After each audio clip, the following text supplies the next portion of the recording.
En 1982, la dictadura más sangrienta de la historia argentina cumple 6 años.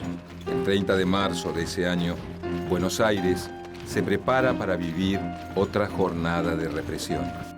El gobierno militar dispone un extenso operativo de seguridad a lo largo de la ciudad. Cientos de policías cercan la Plaza de Mayo. Al mismo tiempo, un grupo de carros hidrantes cierra el acceso al puente Pueyrredón. El objetivo: impedir que miles de trabajadores se movilicen hacia la capital federal. El secretario general de la CGT Brasil, Saúl Ubaldini, ha convocado a un paro nacional para protestar contra la junta militar. Se preparan marchas en los principales centros urbanos, pero el gobierno de facto está dispuesto a hacer lo que sea para evitar los reclamos. El ministro del Interior, el general Alfredo Saint-Jean, amenaza a los sindicalistas. Argumenta que están procesados y que no tienen autorización para realizar un acto frente a la Casa Rosada. Sin embargo, la CGT Brasil decide correr el riesgo y desafía la dictadura encabezada por Leopoldo Fortunato Galtieri. A pesar del peligro, los trabajadores salen a la calle para protestar contra el gobierno militar.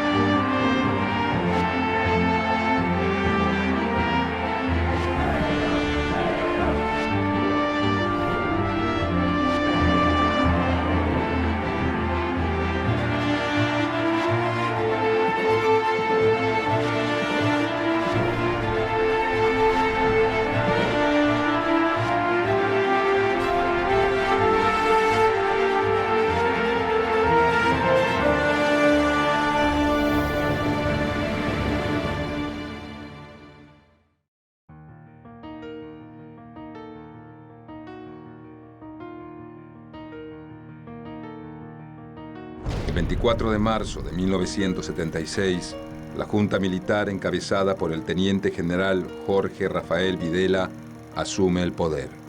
Yo, teniente general Jorge Rafael Videla, comandante general del Ejército Argentino, juro por Dios, nuestro Señor y estos santos evangelios, desempeñar con lealtad y patriotismo el cargo de miembro de la Junta Militar. Desde ese mismo día, la dictadura se propone disciplinar brutalmente al movimiento obrero. Interviene la Confederación General del Trabajo y los principales sindicatos. Suspende por tiempo indeterminado las paritarias y el derecho a huelga. Además, la dictadura liderada por Videla elimina la inmunidad laboral de los delegados y autoriza a despedir sin sumario a cualquier empleado estatal. Pero eso no es todo. Se viven días de horror en la Argentina. Durante la madrugada del 24 de marzo, las fuerzas militares ocupan algunas de las principales fábricas del país. Secuestran a cientos de activistas, delegados y secretarios sindicales. Los someten a torturas y los asesinan. Los cuerpos sin vida de algunos de ellos son abandonados días más tarde en las cercanías de las fábricas.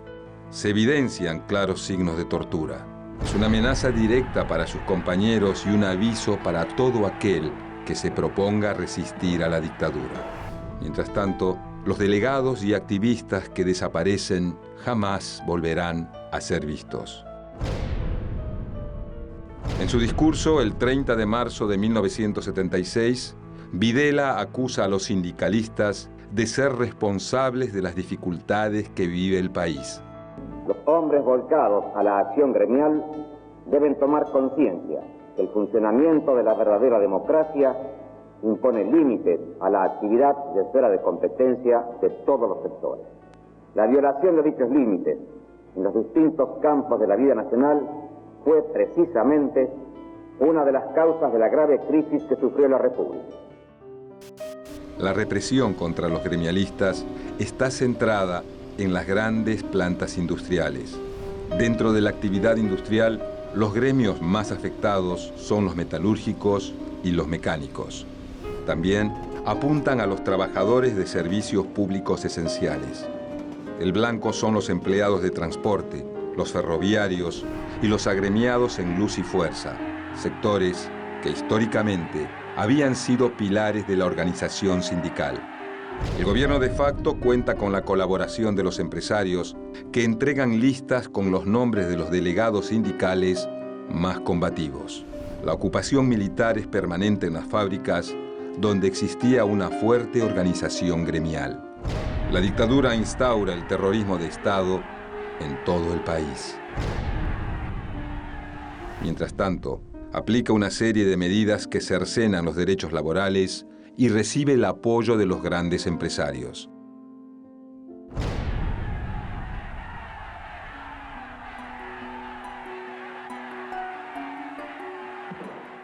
Ante el clima de represión que se vive en el país, la dirigencia sindical intenta rearmarse por fuera de la estructura de la intervenida CGT. Algunos dirigentes proponen resistir y otros negociar con el gobierno militar. En todos los casos intentan frenar el ataque contra las organizaciones gremiales y aliviar las consecuencias del plan económico que el ministro de Economía, Martínez de Hoz, ha empezado a implementar. La dictadura establece el congelamiento de salarios. Esto provoca la caída abrupta del poder adquisitivo en un contexto de inflación creciente. En un año, el ingreso de los trabajadores argentinos sufre un descenso del 40%. El desempleo aumenta. Se suprimen horas extras en empresas estatales y se recortan prestaciones sociales. Estas decisiones afectan especialmente a los trabajadores del sector público y a los que se emplean en pequeñas industrias. El plan económico también avanza en otras medidas que profundizan la fragmentación en el ámbito laboral. Se dicta la Ley de Promoción Industrial, que fomenta la relocalización de plantas en zonas alejadas de centros urbanos. De esta manera, se busca aislar los posibles reclamos obreros.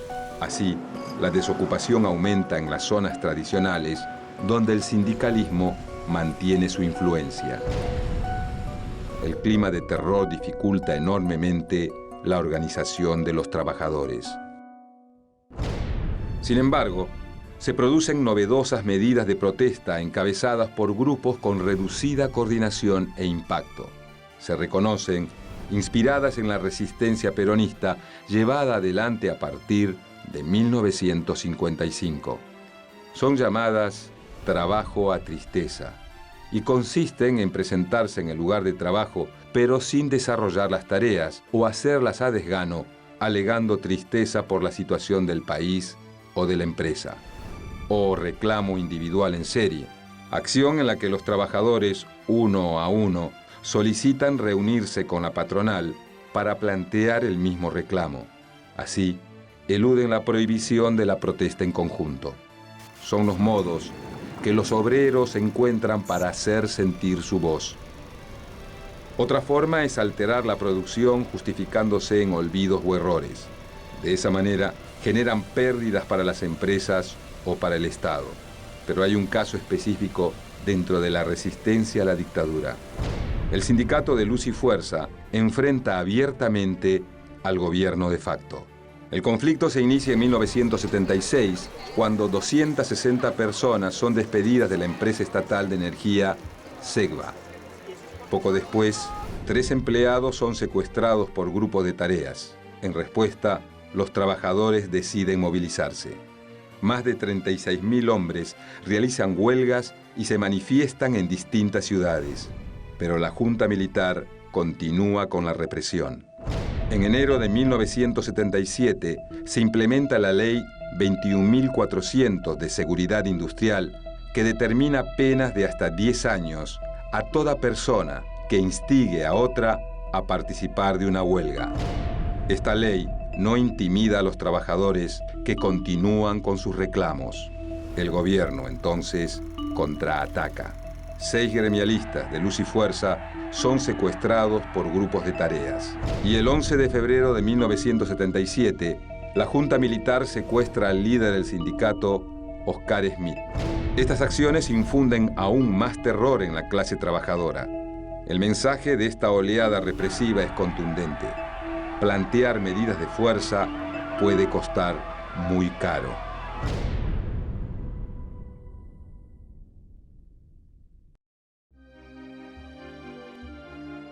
Con el correr de los días, se hace evidente la necesidad de constituir una estructura sindical a nivel nacional. Una organización que pueda reclamar y negociar en nombre de todos los trabajadores y que organice su lucha. Durante el mes de marzo de 1977, un grupo de dirigentes sindicales crea la Comisión Nacional de las 25 organizaciones. Allí se reúne a los sindicatos de trabajadores estatales, de aguas gaseosas, telegrafistas, conductores navales, papeleros, telepostales, gastronómicos, telefónicos, camioneros, de luz y fuerza y mineros, entre otros. Sin embargo, la unidad dura poco y para noviembre de ese año se forma la Comisión de Gestión y Trabajo, CGIT, como escisión de la Comisión de los 25. Los sindicatos que permanecen en la Comisión de los 25 sostienen que el sindicalismo debe mantenerse políticamente peronista. Por el contrario, el sector que se va y conforma la CGIT, dirigido por el telepostal Ramón Baldassini, propone un nuevo tipo de sindicato apolítico y profesional. Esta posición es la que esperan los hombres de la dictadura militar y rápidamente comienzan a negociar con este sector. La Comisión de los 25, por el contrario, se hace eco de las demandas obreras y aparece claramente como opositora al gobierno militar. A mediados de 1978, mientras el país se ocupa del Mundial de Fútbol, se provoca una nueva escisión en la Comisión de los 25. Un sector proclive al diálogo con el gobierno se suma a la CGIT y conforma la Comisión Nacional de Trabajo, CNT.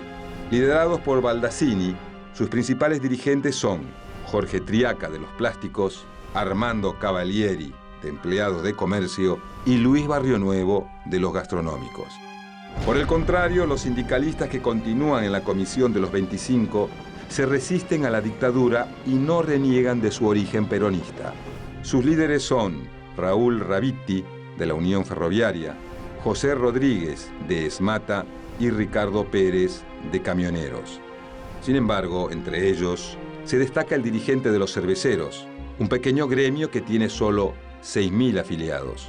Su nombre, Saúl Edolver Ubaldini. Es el referente más combativo del sindicalismo contra la dictadura y será la figura central del movimiento obrero durante los años siguientes.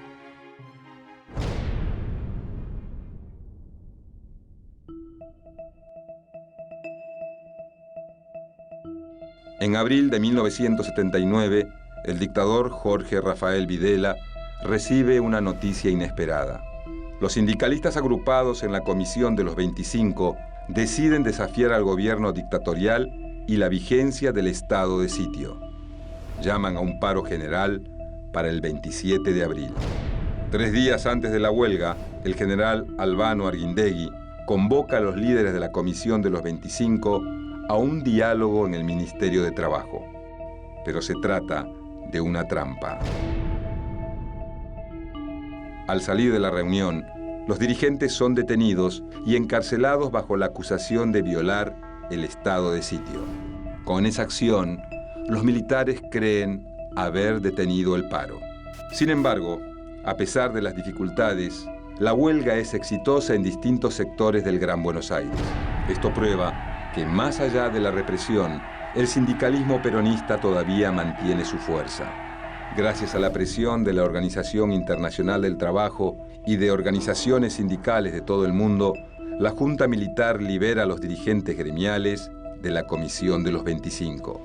Ese mismo año, hay un intento de unidad de la CNT y la Comisión de los 25, que concluyen la conducción única de los trabajadores argentinos, CUTA.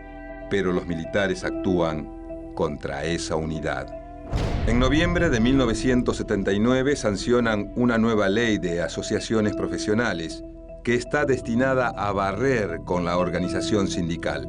Se vuelve a quebrar la unidad.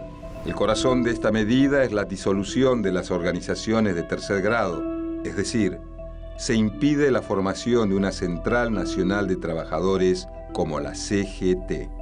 También prohíbe los sindicatos por rama, reduce el número de delegados y aumenta las posibilidades de intervención del Estado en las agrupaciones gremiales. Además, les retira a los sindicatos el control de las obras sociales y prohíbe que estos participen en cualquier movimiento o manifestación política. Ante esta medida, los 25 proponen desconocer el decreto ley. En cambio, los de la CNT proponen adaptarse a él y buscan negociar los puntos más conflictivos. Finalmente, la Comisión de los 25 decide afrontar abiertamente a la dictadura. Para eso, promueve la reconstitución de la CGT. El 12 de noviembre de 1980, Saúl Ubaldini se convierte en secretario general de la entidad gremial. A esta organización se le conoce como CGT Brasil por la calle en donde tiene su sede. Desde allí se lanza un plan de lucha contra el gobierno militar que incluye la denuncia de la política de la dictadura en los ámbitos internacionales. Comienzan a abrirse las primeras grietas de aire puro en el asfixiante tiempo de la dictadura.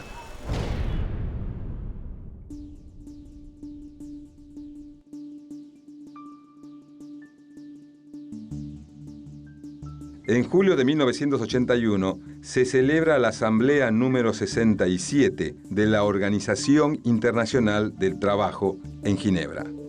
La CGT Brasil concurre con una delegación no oficial y logra que Saúl Ubaldini pueda dirigir su mensaje a todo el mundo. Allí, el líder cervecero denuncia la situación que se vive en la Argentina. Poco después, cuando regresa al país, se convoca a una huelga general para el 22 de julio de 1981. A pesar de que la dictadura la declara ilegal, el acatamiento es muy alto.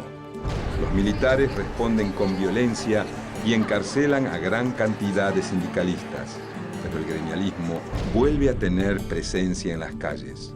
Las protestas organizadas por la CGT Brasil se suceden con mayor frecuencia. En busca de aliados, Ubaldini se acerca a sectores de la Iglesia, de los organismos de derechos humanos y del radicalismo. Una muestra de estos contactos es la convocatoria a la llamada Marcha por Paz, Pan y Trabajo, que se realiza el 7 de noviembre de 1981. La patria convoca al pueblo. Todos aquellos que se sientan trabajadores, todos aquellos que se sientan argentinos, todos aquellos que se sientan dirigentes, pueden venir. Nosotros siempre estamos con los brazos abiertos a ellos. El gobierno amenaza con reprimir y lanza una campaña de intimidación en los medios de comunicación. Más de 10.000 personas participan del acto, que se transforma en el más grande realizado contra la dictadura hasta el momento.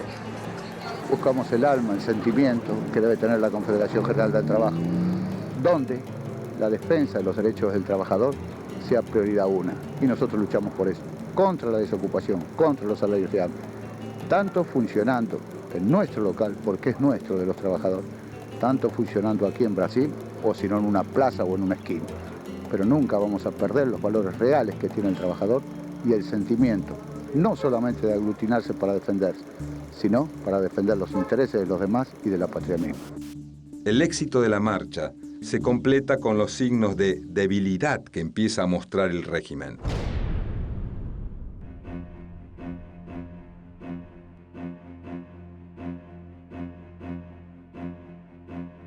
Luego de 5 años de dictadura, las tensiones castrenses no se hacen esperar. El general Roberto Viola, sucesor de Jorge Rafael Videla, se propone una tibia apertura política, pero choca contra la línea dura del régimen.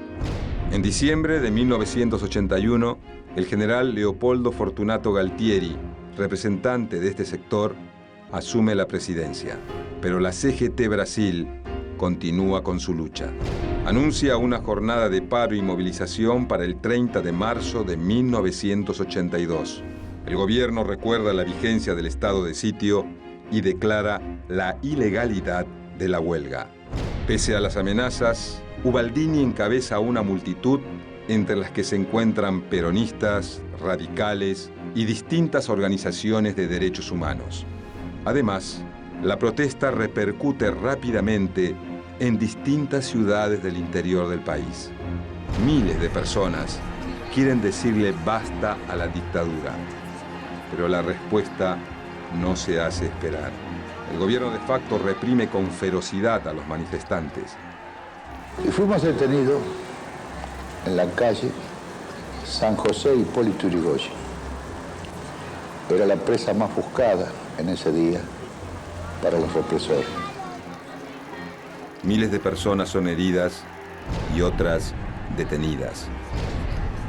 A pesar de la violencia, la sensación general es que el gobierno militar está muy desgastado. Sin embargo, 3 días más tarde, una noticia sorprende a todos los argentinos. Galtieri anuncia la recuperación por la fuerza de las Islas Malvinas. Compatriotas, hemos recuperado, sin rencores, pero con la firmeza que las circunstancias exigen, las islas australes que integran por legítimo derecho el patrimonio nacional. La novedad cambia el panorama político. El 2 de abril de 1982, miles de personas salen a celebrar a la Plaza de Mayo. En ese marco se libera a los detenidos por la marcha del 30 de marzo y el gobierno apela a la unidad en nombre de la defensa de la soberanía nacional. Así, el 7 de abril, los dirigentes apresados apenas una semana atrás son enviados a Malvinas como muestra de esta unidad. Se vive una suerte de euforia. El 10 de abril, Galtieri vuelve a hablar frente a una multitud en la Plaza de Mayo. Si quieren venir, que vengan, les presentaremos batalla. Pero el optimismo dura poco. 74 días más tarde, la inevitable derrota en Malvinas finalmente sucede. Comunicado del Estado Mayor Conjunto número 165. El Estado Mayor Conjunto comunica que en el día de ayer, 14 de junio de 1982, se produjo la reunión entre el comandante de las fuerzas inglesas, general Jeremy Moore, y el comandante de la guarnición militar Malvinas, general de brigada Mario Benjamín Menéndez. En dicha reunión se elaboró un acta en la cual se establecen las condiciones de cese de fuego y retiro de tropas. La guerra ha terminado. Las fuerzas militares argentinas son derrotadas. Al conocerse el papel de los altos mandos durante el conflicto bélico, el clima social es de desengaño y frustración. Galtieri renuncia y el general Reinaldo Vignone asume la presidencia. Pero la dictadura tiene los días contados.